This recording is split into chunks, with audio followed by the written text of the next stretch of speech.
Welcome to Money Talks. I am your host, Miss Rufo. Teens are starting their own businesses in record numbers.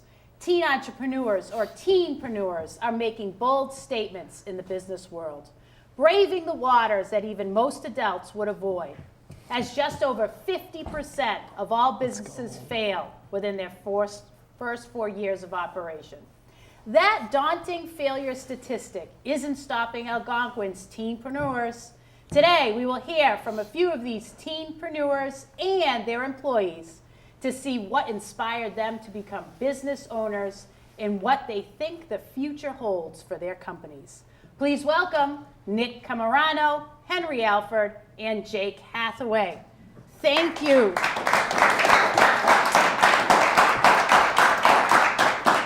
Thank you, gentlemen, for being guests on the show today. Thank you for having us. Thank you. I'd like to just start off with you giving us an intro to maybe why you decided to become teen entrepreneurs, and give us a little background on your business. And we'll start with Jake. Well, I'm Jake, as you know, and I started my landscaping business when I was a freshman.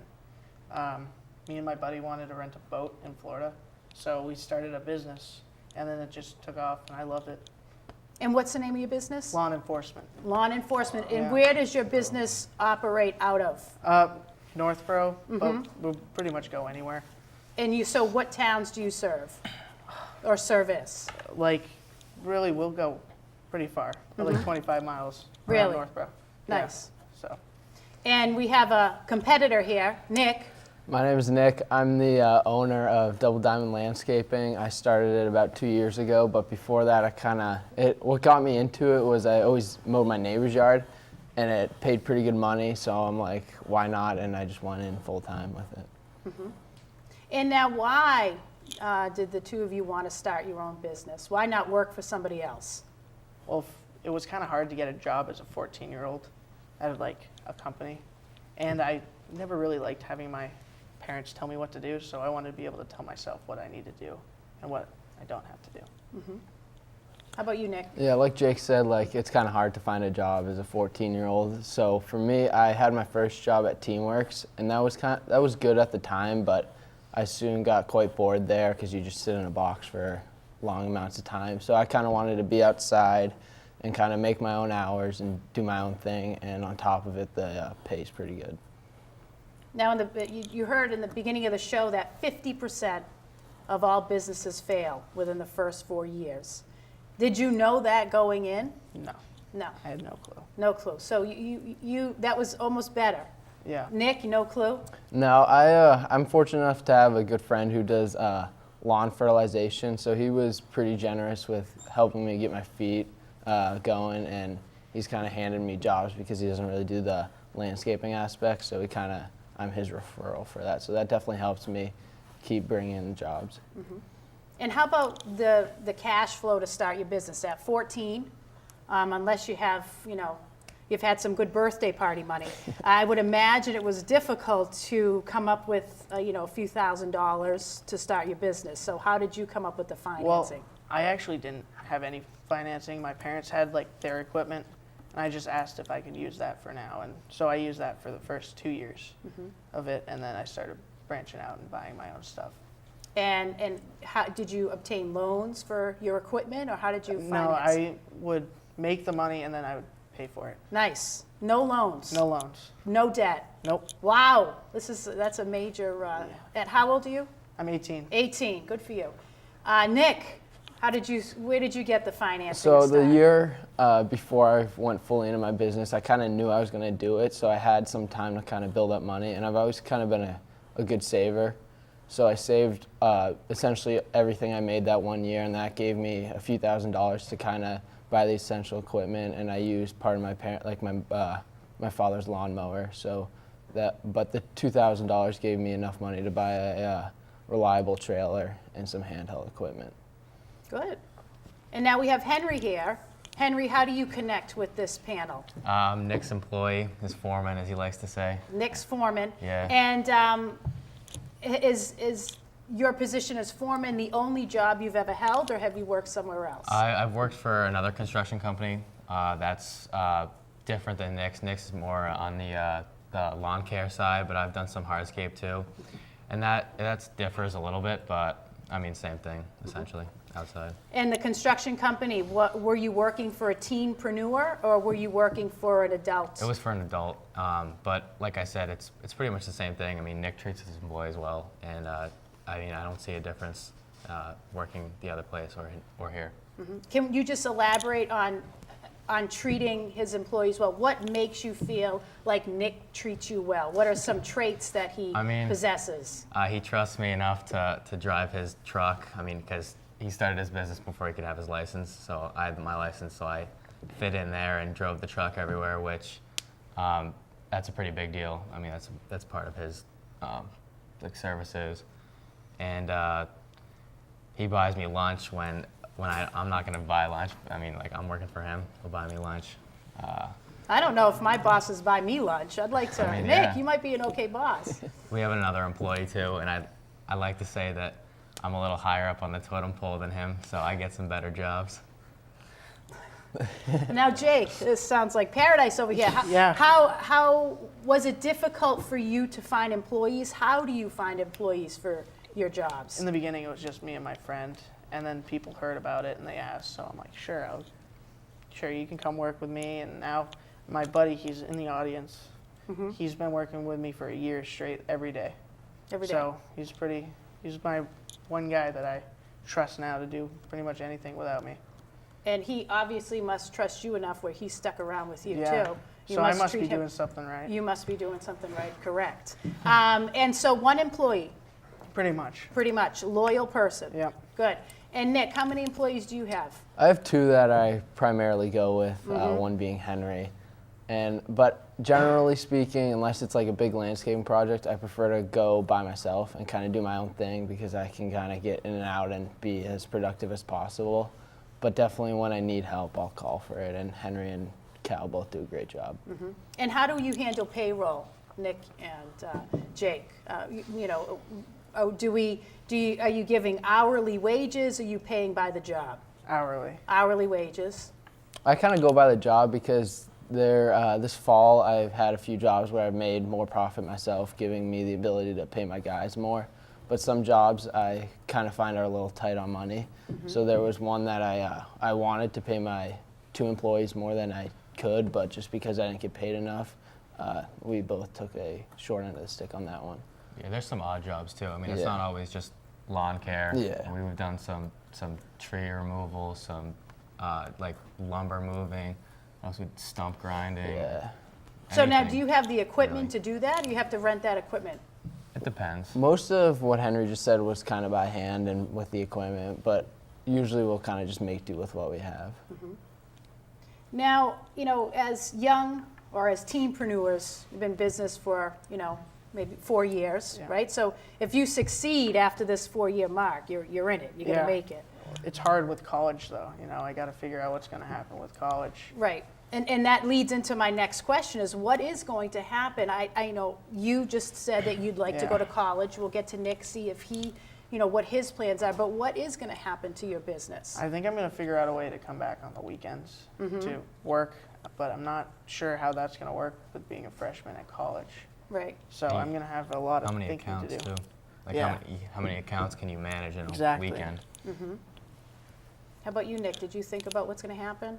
I have not. I kind of have an extra year as opposed to Jake, so I have a little more time to think about it. But as of now, I think I might focus on college while I'm in college and kind of see if I should come back to landscaping when I'm out of college or what.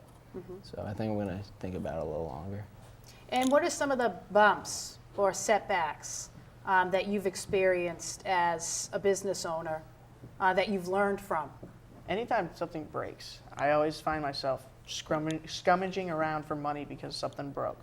And I don't plan on things breaking, especially since I'm in high school. I don't really have a lot of ways to get money, except for this. But last spring, my trailer broke, the axle broke in half. Really? And I couldn't get it home. I had to call somebody, bring it back to my house, and then it cost me almost $1,000 to fix it. And it was like my first job of the year, so I didn't have money to Right. fix it. So it was a struggle. How did you find the means to fix it? Well, my parents helped me out a little bit, but I paid them back within a week.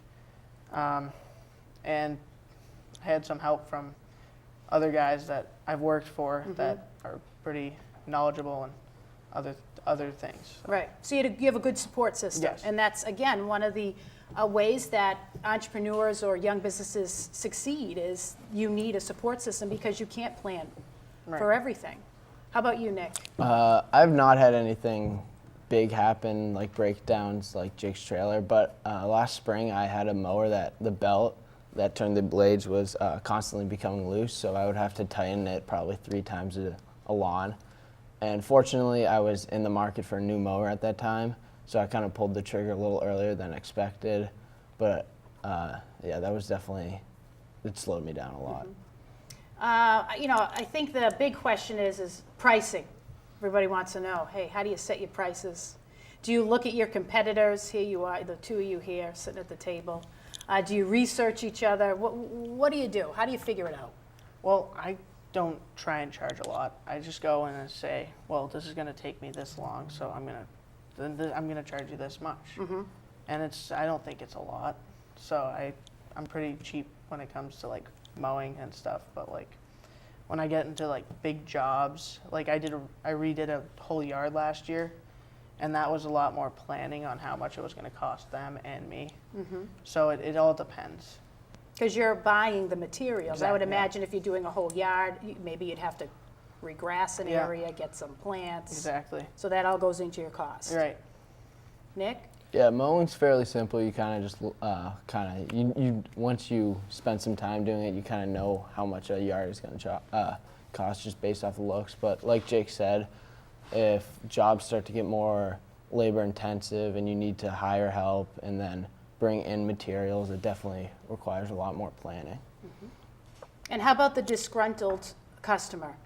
Have we had to experience a situation where we had to, just say, oh man, I'm going to have to make this person happy again? Because ultimately you need a repeat purchase. Yeah. I mean, does anybody want to share a story? I don't want to force you to share one, but if you have one. I mean, we haven't really had any disgruntled customers. I mean, we've noticed that it might just be because of our age, or it's the customer that wants to make sure the job's getting done right. It could be with anyone, but we see that they like watch us more. We'll see them in the windows in the backyard, and then they'll come outside and watch us for like 15, 20 minutes when they could be doing something else. So I mean, that's happened, but we haven't had any disgruntled employee or customers, I don't think. I had one in Framingham. He had a nice house, and he really did not like my estimate that I gave him. So I basically cut it in half and did half the work. And he was adding things and doing this. So it went from like taking, 20 bushes out to taking 45 bushes and reseeding a whole yard. And at that point, I just said, no, I can't do it. Do you think he was taking advantage of you? Yeah, because he of- was. He said he could have a crew of 6. At the end, he was like, I'll just take your cost out, or what the cost of the other company out of you, what I'm paying you for this. And so I was like, okay, and I left. I put everything back and I left. Good for you. So But you think he treated you differently because you were a kid? yeah, he thought he could take advantage of me. Right. And yeah, he did a little bit, and then I just finally couldn't do it. I couldn't make any money. I was actually going to lose a lot of money to do it, so I didn't do it. And those are the tough decisions that you have to make. Yeah. And again, as a business owner, you're worried about what your customers think of you, because now with the social media world, one mistake and they can tweet that out or put it wherever they want, and there's your reputation. So I would imagine doing business now is very, very difficult in terms of that social media I try and stay age. out of social media. Okay. I have a little bit. I do Instagram sometimes, but I don't really post anything or do anything with social media. I try not to anyway. How about you, Nick? Do you use social media? I do not, no. Okay. Mostly word of mouth is. And why don't you think you use social media? I don't know. I'm not big enough to where I can see that having a large impact. And frankly, I'm kind of, with the accounts I have, that's kind of my max between school and sports. I don't want to overcommit and then make customers unhappy. So I kind of stay to what I feel comfortable, and I'm not trying to expand because in 2 years I'll be off to college, and I don't want to have 25, 30 customers that are depending on me to find them another landscaping company. Right. There's also not a lot of families that really, I mean, like, there's some younger generations that using social media, but like the people that are going to pay us for the job, the parents, like not a lot of them have social media, Right. so it wouldn't really be as effective. That's a good point. And Henry, do you think you're leaning towards an entrepreneurial career after working with Yeah, Nick? I mean, I think so. I mean, before I worked with Nick, I would do same with him. I'd still mow my neighbors' lawns and stuff like that, but I just never got into an actual business. But I think that I would like to work for myself one day, own a Nice. business. So just a few final points here. What advice would you give some teenagers who are thinking about starting their own business? Just do what you want, Don't hesitate, just do it. Don't kind of want it, just if you want it, do it. Don't hesitate. Okay.